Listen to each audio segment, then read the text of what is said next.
The diseases that we work on are diseases that primarily afflict very poor people.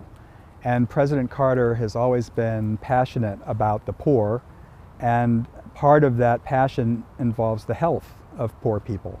And there are many things that we can do to help the poorest of the poor who suffer from diseases that we call neglected, mainly because they're not mainstream diseases. So at the beginning, before the project will start.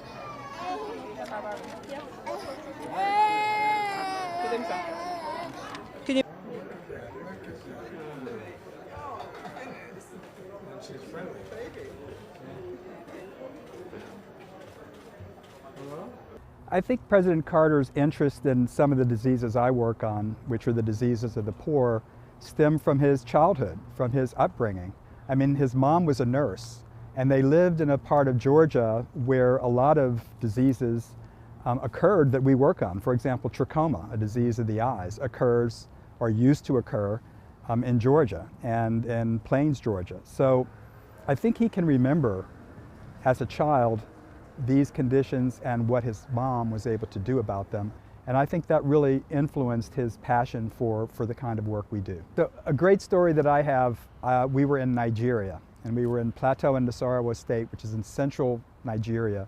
Lining the road were Nigerian school children, all in different uniforms from their schools, holding signs.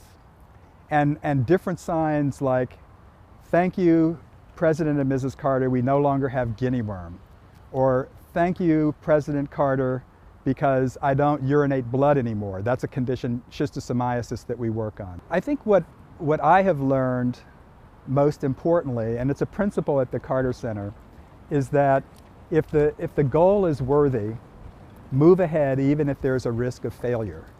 And that is sort of written into our DNA here at this institution, that if there's a risk of failure, that doesn't mean we shouldn't undertake a project.